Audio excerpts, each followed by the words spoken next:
threat actors are after your AI API keys. How worried should we be? I think if you have API keys, you should be somewhat worried. I think it's now opportunity for threat actors to use API keys to basically exploit and also to create resources. Therefore, you have to be worried and to protect. I think depending on how you're using these APIs and what you're doing with them, you could be up to very worried. Hello and welcome to Security Intelligence, IBM's weekly cybersecurity podcast where our expert panelists turn the biggest industry news stories into practical takeaways you can use. I'm your host, Matt Kaczynski, and joining me this week, we've got Michelle Alvarez, Manager, X-Force Strategic Threat Analysis, and two newbies making their debut on the podcast. It's Erblin Marina, X-Force Principal Incident Response Consultant, and Patrick Fussell, X-Force Red Adversary Services Lead. Thanks for joining me today, folks. We're going to be talking about how AI is changing the world of adversary simulation and whether we can patch fast enough to keep up with Mythos and GPT 5.4 Cyber. But first, I want to keep talking about LLMjacking. Now, this is a relatively new attack where threat actors steal AI API keys and other credentials to gain access to a user's or an organization's AI tools. Unlike other attacks, however, they're not really after sensitive data. They just want to use your AI for their purposes because AI costs money and they'd rather stick you with the bill. And here's the thing, those bills can get pretty huge depending on what hackers are doing. A developer from a small startup in Mexico shared a story on Reddit about how thieves racked up $82,000 in 48 hours using their stolen Gemini key. To put that in perspective, the dev said that their normal monthly spend was $180, right? So from $180 a month to $82,000 in 48 hours. Pretty significant. Erblin, I want to start with you because you brought this to my attention. I was hoping you could give us your initial reactions to LLMjacking. Why did this catch your eye? What got you thinking about? How do you feel? It's definitely something very interesting because I think we have to set up and also just analyze the evolution of hijacking. So for example, if you see in early 2000s, you see more hacker resources for usually sabotage or just to use its command and control. Then with evolving of cryptocurrencies, you saw that it's profitable for threat actors basically to mine on your devices, especially cloud, with high GPUs, which basically will make them to profit and use the money for their operation. But now we are seeing evolving because now you have opportunity to use cloud for mining because it's free. It's on top of someone else's cloud account or on top of their bill.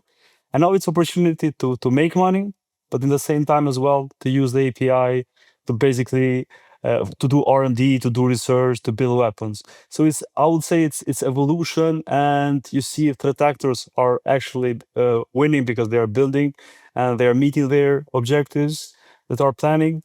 The other sides, the bill is basically, and cloud providers are getting the bill, and the problem is the end user. Now you have basically struggle, and imagine this, for example, 100K bill, it's sometimes equal with bankruptcy, and it's not just about the money itself, it's about also the leakage of data, it's about the exposure.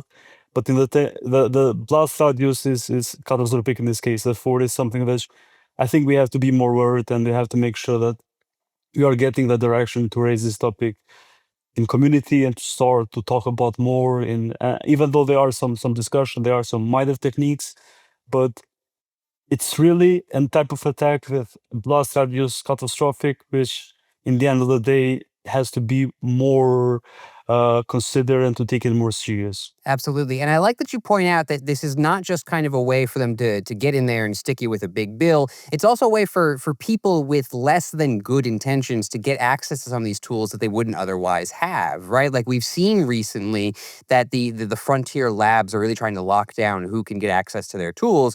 But if I steal someone's legitimate API key, I can get in there and use it for my own malicious purposes, and I never had to get my own credentials. So I think that's an aspect of this that I personally was not even thinking about. I was mostly obviously just shocked by that massive price tag, but that's significant. So, Michelle, I want to pivot to you here, and I want to ask you about something that KPMG's David Nidez said when he did a write-up about this. One of his top recommendations was to treat API keys like the crown jewels. But I want to know, what exactly does that mean? Could I get your take on securing AI API keys, what we need to be doing here? What are you thinking about? Yes. So, I mean, it's just like your password, right? It's something that should be treated as super secret. There's no difference there. And I think also something else that I honed in on is something in the Reddit post about the 80,000 something dollars that was charged. The question was, there's no guardrails. What's going on here? How come I didn't know about this anomaly until it was too late? And I think, unfortunately in cybersecurity, it takes a major security event like this for individuals and organizations to start recognizing that something needs to be done. We saw this with credit card companies, right? Now I get notified if there's something strange going on, and I can say, no, that wasn't me. That charged, several $100s to purchase something in a state or country I'm not in currently. So now there's guardrails in place. And so I think that's what is going to happen here with this particular incident. I think it's a very good point that you bring up, right? That sometimes it kind of takes events like this for us to see these blind spots, right? And you also point out one of the things that's very interesting about these attacks is that people report that even when they have like usage limits or spending caps on their accounts, sometimes the hackers move so fast that they blow through those limits before the services can even detect that there's been something wrong, right? So this is in a way, it's almost, I don't want to say positive, but the silver lining here is, okay, we've identified a gap in our guardrails. Now let's work on that. Patrick, I'd love to get your takes, especially as somebody who does adversary simulation, who looks at things from an attacker's perspective. What are your thoughts on these kinds of attacks and what we should be doing to protect ourselves? Certainly one of those things that you could think a lot about, but anytime you think about any authentication material, and API key is obviously a great example of one of those, I always like to put it in context. So I like to ask the question, well, what does this get me as the attacker? What can I achieve with that? And obviously we've touched on that a little bit, talking about, cost overruns and, abusing these models to maybe achieve some sort of offensive tooling or something along those lines, which is very interesting. But often API keys are intended to be built in or a part of some larger development process. So, is this API key being used for something else, or is it just being able to call directly to a model and get some output? In which case, it's not the most interesting thing. But if it's part of a larger application flow, you may be able to disclose other data or gain access to other underlying systems. So I think it's all about understanding, what is the key for? What does it do? And what does it get me access to that could further my goals as an attacker? I think it's a really good point, right? Like you said, these things are baked into these complex software supply chains. You don't know what this API is connecting to. And as an attacker, you can get in there. And like you said, if it's connected to the right kinds of things, you can get some access to some really juicy stuff. Erblind, I want to circle back around to you to kind of close out our discussion here today about LLM jacking. What is the one piece of security advice you would give any user, organization, whatever, when it comes to protecting their AI API keys right now today? What should they be doing? I think, like, also seeing from the incident response cases, I think there is a gap on the knowledge on cloud, first of all, and also it's a bigger gap between cloud security and DevOps pipelines. I think the most important part is to have a proper knowledge, education, security testings, multi-layers of defense in this case. And the most important part is that I want to highlight that you need to have a proper control with all parts of cloud, for example, in control plane, in the data plane in this case. But the most important part, which I want to highlight, especially with this type of attack, is that by default, things in cloud are usually insecure. So you have to go have a proper testing, have a proper preparation, pre-readiness of incident response, and to make sure that everything that is off by default to be turned on, and at the same time to have more and more automation. And as well to have that defenders, we have to be closer to the DevOps, to have a proper DevSecOps operations, and it's all about automation. So you have a good pipeline, you have good automation testing, and in the same time, we just want to make sure that secrets are kept in the right place. So you have a secret management, and you don't have in public GitHub, which is very common, or just in variables, which is it's all about hygiene. So just to sum up, good practice, don't let things by default because they usually are insecure, and good practice and good hygiene with cloud overall, especially with DevOps pipeline. Absolutely. You can't take security for granted, especially not in those cloud environments. I really like that extremely comprehensive breakdown. Patrick, anything you would add there in terms of like security steps people should be taking right now? I think that he covered most of the really big things. I would only add, emphasizing particularly on the testing side, we often make assumptions about what we've exposed when we accomplish a particular task, and developers are probably are always in a position to do a lot of damage because they tend to have lots of access and they're the ones who are actually building these applications. They need lots of support to make sure that they can accomplish them in a security conscious way to still get their jobs done. I think that, things like secrets management are really important, but also every time you implement some changes, having an ability to assess, have we exposed ourselves to something new without realizing it? Absolutely. That visibility is so key. I mean, you really don't know what kinds of ramifications your changes can have unless you are looking at them and looking for them. Michelle, close us out here. Anything you would add in terms of security steps? Yeah, I mean, I think both Erblin and Patrick really provided a lot of different steps for, especially from the enterprise perspective, the defender side, but also the end user. We also have our responsibility in terms of controlling the exposure surface, right? How are our keys stored? I think I heard, secret password managers mentioned, how are we handling our keys, treating them as highly sensitive, as I mentioned in the beginning. So both sides have responsibility. On the side of the providers, we also need to ensure that a leaked key ends up in bankruptcy, as it seems like potentially there's some cases out there where this is happening, and that's pretty serious. Absolutely. And I'm glad all three of you hit that secrets management angle because we know that, credentials, attackers are after them. When they get in, they try to get more of them. There's this potentially massive blast radius, so those things have to be locked down. I'm going to move us along to our next story for today. But before I do, just opening up the conversation to the listeners out there watching this on YouTube. Tell us what you're doing to secure your AI credentials right now. What steps are you taking? What are you thinking about to make sure that nobody gets in there and misuses your tools?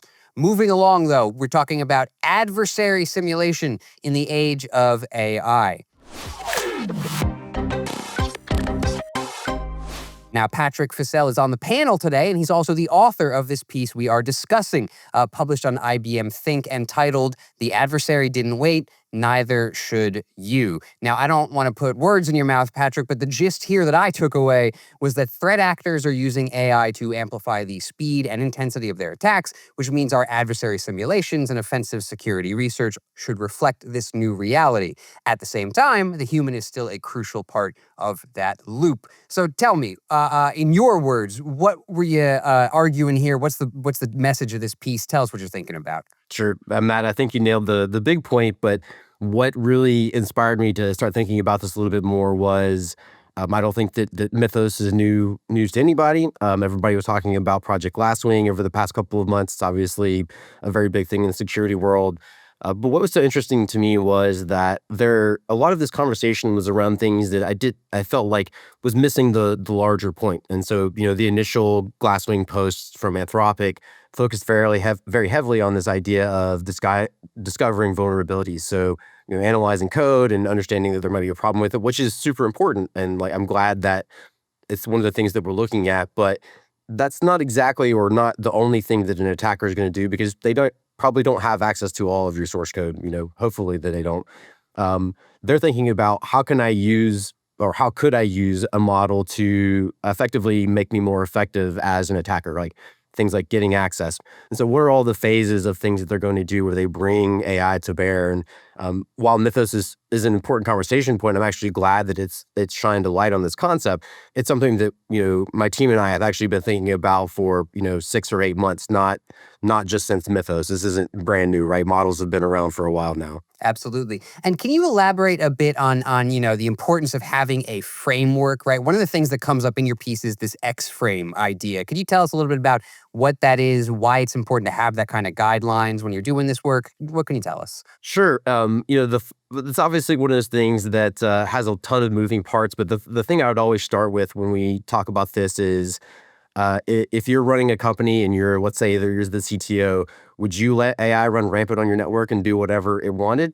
I think almost everyone's going to say no to that. And if you say yes, then I would love to have a conversation with you and get some more why behind that. I think maybe most of us are aware of a recent news story about an AI that deleted some very important parts of a company and had some serious impacts. So I think the first part is sort of the safety and security. AI is not at a point yet where we can let it just go off and do whatever it wants. But more importantly, it's about leveraging AI in a way that makes sense. So I think when AI was, generative AI came to the forefront, we thought it's going to solve all of our problems. But very quickly, we talked to some of our data scientist friends and we find out there are things that AI is going to be good at and there's things that it's not going to be good at. And framing the problems in a way that really lets it do its job well is important, while also leveraging the expertise of the people behind the keyboard, making sure that they're as effective as they can be by using these systems to improve themselves, basically. Absolutely. That makes a lot of sense to me. And it reminds me, you mentioned like letting an AI run rampant, and it reminds me of the story we covered a little while back where folks at Sophos experimented with OpenClaw an AI red teamer, basically. And one of the really interesting things to me there was that they ran into this problem where they struggled with getting the guardrails just right so that it didn't do any damage but was still useful. Like it could still actually find things but not break things when finding them. And I feel like that's a perfect encapsulation of like why there's got to be a human still in the loop, right? Like there's got to be that human oversight to make sure things are useful and not breaking things. Michelle, I want to bring you in here now. Looking at Patrick's piece, thinking about what we've discussed so far. What are your thoughts on keeping humans in that adversary simulation offensive research loop? What are you thinking about? Yeah, of course. And when I read the article, which great blog, by the way, Patrick, um, of course, one puts themselves in their own shoes, right? You're in your own shoes. Like, what's my role? How does this apply to me? And similarly, I think threat intelligence analysts also need to be in the loop when looking at threat intelligence, because, of course, AI is great for a lot of things in this space. I can give it a report. It can scrape the IOCs. It can, aggregate a large amount of data, and we can kind of look up some of the dots and connect those that way. But, for actual threat intelligence, which requires interpreting all of those signals, what they mean, assessing adversary intent, just sort of adding all of that contextual data is really when you also need the human in the loop for threat intelligence. So for that reason, I think there's a lot of correlations, and I would imagine Erblend feels the same way. Or feel free to play devil's advocate and say, no, I don't need to be in the loop. You kind of read my mind there, Michelle, because as you were talking, I was like, oh, it's really interesting to get, we've heard Patrick's take on how it's affecting his field in adversary simulation. We've heard your take on how it's affecting your field in threat intelligence and why the human is still important in the loop there. Erblend, any thoughts on how it's in fact affecting you guys over in incident response, where the human still fits into the loop there? What are your thoughts? I think incident response is still very, very, I would say, sensitive topic, especially with like chain of custody, like artifacts, forensic artifacts. And the idea is that it really depends. But something that I love about AI is that for some automation, for some low-hanging fruits, it's extremely good because it has some automation. It can do a lot of tooling for you. But the issue is that still, I think human is very important. Is it helping? Definitely yes. But I heard a very good quote from my friend, one of my friends, a few days ago, and it was, "AI is good as you are."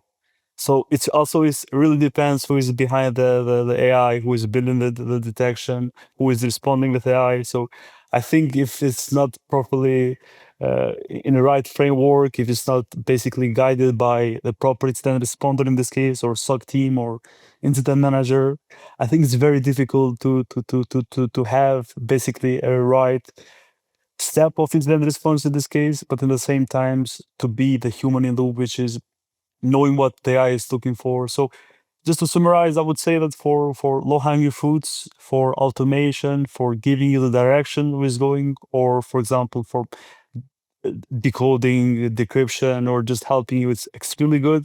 But for the whole chain of attack, I think it's still human is the most important factor here.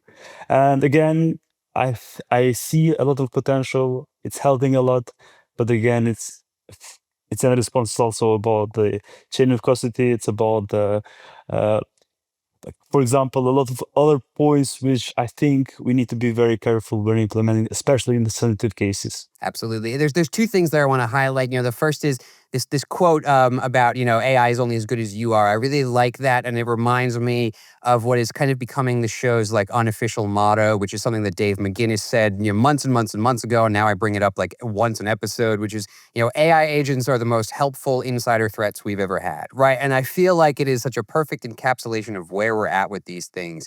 So that was the first thing, and the second thing I wanted to kind of call out there was I like how you highlight the accountability issue, especially in something like incident response, right? Where, like you said, things like chain of custody are still really important, and you can't really make an AI accountable for something like that, right? Like we're not there yet. I don't know if we ever will be, but we need to think about these accountability issues, especially as we start integrating these things into our workflows and they start taking more and more autonomous actions. To close out this segment, Patrick, I just wanted to circle back around to you. Is there anything we have not discussed here or any major takeaways you want to get out there to the audience before we move on? I don't know if it's necessarily, Michelle said playing devil's advocate. I'm not sure if it's necessarily the opposite side, but I will say I think that AI brings an entirely new platform, the way that we think and approach problems. And one of the things that we haven't done yet as, teams and companies is think about that we are structurally changing the way that we do business and, thinking specifically about adversary simulation. If I have an AI that can do steps A through C, I now need to stop having my teams do A through C and focus on what the things that we do. What are these, which is great because now they can focus on these really novel attack chains and developing the things that really give us the power. But we have to be willing to let go of things the way they were and focus on where does the human bring value and make sure that's what we're spending our time on. I like that. That's a really positive framing because I think it's very easy to kind of be a doomer about some of this stuff. You know what I mean? But I really like that reframing of like, look, things are going to be different, but we can embrace that and we can do something really cool with it. So on that note, let's move along to our final story of the day, folks. I'm talking about speeding up our patch timelines. Reuters reports that CISA, the U.S. Cybersecurity and Infrastructure Security Agency, is mulling over a change to federal patching standards in the wake of Mythos and GPT 5.4 Cyber. So current guidelines give federal agencies 2 weeks to fix a flaw under active exploitation, and people are talking about cutting that down to 3 days. It's understandable why people would want to cut that down, right? AI tools let attackers find and exploit vulnerabilities faster than ever. A couple weeks ago on the show, we talked about the 0-day clock and how they were tracking that, in 2018, it took an average of 2 years to exploit a flaw, and now it takes less than a day. So I understand why we want to move faster with patching, but the question is, can we actually move that fast? A lot of experts are a little skeptical of that timeline or just our ability to cut down patching in general. And Michelle, I'll start with you. I'll give you this nice, difficult question. What do you think about shortening our patching window? Does it seem like it's something within our grasp or no? Sure. I think we should talk about that. But also, first, I'm wondering if we're asking the right question because patching is just one thing, right? There are other necessary mitigations to both mitigate exploitation and also, if there is exploitation, reduce damage. So I get it. We should talk about reducing the patch window and what are some things we can do that. I don't know how we went from 2 weeks to arbitrarily 3 days.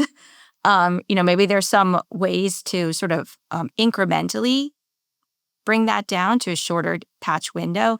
But again, respond to a question with a question. Should we be asking about, the patch window when there's so many other things that maybe are even more detrimental to potentially incident occurring? No, I think that's a really good question, right? Is that the right question to be asking? Because again, as you point out, patching, that's one thing. That's one part of this whole defensive posture we can strike. And Patrick, I saw you nodding along there, so I'm going to ask you, thinking about Michelle's response there, or, whether patching is the right question to ask, what are your thoughts? Whether you build on that, agree, disagree, where you take it? Yeah, I think Michelle nailed it. And I think that the really key element we have to start with is everything's a matter of balancing resources.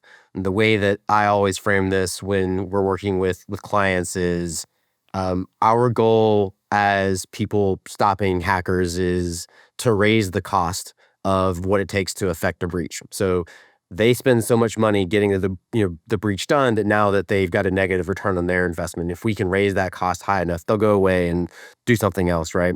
And so managing the resources that any company has is really key. And and we think about how complicated patch rollout can be on production level systems. If it's breaking things, that becomes an untenable stance. So I think Michelle is right. Certainly patches can be an important part of the process, but it's if we also think about this from the attacker's standpoint of, finding a vulnerability and exploiting it, well, we're making an assumption on the patch thing that vendors are writing the patches fast enough to roll them out that 3 days even matters in the first place, or that they're even going to know about these things because they're going to happen so fast. So I think that while, if you have a patch system that allows for that, great, good for you. I'm glad to hear that you can roll those out, but there may be other things that you need to focus on before you're thinking about trying to achieve this, what might be a big target for some organizations. I'm glad you bring that up and you kind of unpack what is involved in patching, right? Like you said, like there are factors outside of our control here. Like, did the vendor write a patch fast enough? You know what I mean? And the downtime that's required. Can you shut down production for as long as you need to for this patch? Like, there's a lot of calculations that go into it. So when you're like one guy sitting at a laptop, you think, patching, that's easy, click update. Not so much when you're talking about an enterprise network, Erblin, I want to bring you in here, thinking about what's come up so far, thinking about these ideas about shortening the patch window. What's got you thinking about? What are your concerns or hopes here? We are in the moment which basically you're fighting against machines because it's cloud, it's Windows, etc. So I think we should start thinking to have also machine versus machine, because it's very hard that you have threat actor using complete this autonomous AI and you're patching the spreadsheet. You need 5, 6 approvals to basically patch something. So I think there are a lot of we have to be agile. We need to use more microservices, and the most important part, as Michelle said, is defense in depth. So we shouldn't be only in one line. We should have like all the phases of detection, preparation. So I think we have it's very hard question, to be honest, and it's extremely complex and very hard day to be a CISO, but we should go in that direction of agility to be faster, because and also to have machines in the team. So what can we do in this direction to be faster? And in the end of the day, as I said, machines versus machines, and less spreadsheet, more agile, more microservices, and multiple layers of detection, automation, which I think is the response here. But again, it's very difficult, especially for 3 days, very arbitrary, and it's and it's not just about one application vulnerability. You have libraries, you have application, you have system OS in this case. So it gets complex and more complex. Absolutely. And I recognize it is a difficult question, and that's why I unfairly asked you three to tackle it in 10 minutes. That's what I do on this show. But no, so, thinking about these kind of complexities that we've all addressed so far, and Erblend, I really like how you tied it back to our previous conversation about where you bring AI into these things and how maybe we can automate some of these defense in-depth steps. So to end the episode today, I always like to end on a very practical note because that's the promise of our show. So Michelle, swinging back around to you. We talked about defense in depth. We talked about the things we can do aside from patching. What's the one piece of advice you'd give organizations right now when it comes to dealing with the sped up time frame of vulnerability finding and exploitation? What are you thinking about? Well, I think we've mentioned this quite a bit on this podcast. It's knowing and having visibility across your network. So knowing what are your critical assets, and being able to respond quickly. So I hope I didn't take any thunder from Erblend, because that's instant response. You have a great panel here today, a lot of disciplines represented. But I think that's first and foremost. You have to know what you're protecting in order to protect against it. Absolutely. And I think that's especially, relevant for a patching conversation because so many of the difficulties of patching is around that visibility. Patrick, how about you? What's the kind of one piece of advice you'd be telling organizations to follow walking away from this? Yeah, I think the you know most effective organizations tend to have this concept of assumed breach built into the security fabric of their organization. So we think, um, I think a lot of people want to think we have whatever XYZ control, EDR, or whatever it is. There's no way that an attacker is going to get past that. But I think these groups are sitting around all day, every day, researching how do we apply these things that we're talking about to affect a breach. And so organizations that respond the most quickly and have the best controls are always the ones who think, yes, we are going to be breached. Are we ready? If we look across the perspective of places that can happen, what do we have there that's going to help us respond to that and be ready and isolate and move quickly? And they practice and exercise those things. Absolutely. And Patrick, one of the things I appreciate about, your appearance on the show today is a lot of your advice has come down to like changing your mindset about some of this stuff and approaching it from a new perspective. And I like that because it's like, all right, like you said, assume breach. You don't assume that like, oh, no one's going to get past us. Assume we got all these protections in place. Someone's going to break them anyway. What do we do then? I really like that. Erblin, to close us out today, what's the one piece of advice that you would give organizations around this topic? I will end with a quote. It's by JFK, which I love. It's like the best time to fix your roof is when the sun is shining, which basically means that do your preparation, do your homework, do your incident response plan, and exposure plus knowing your environment, I think is key. So you do it's more now proactive security than just waiting for reactive.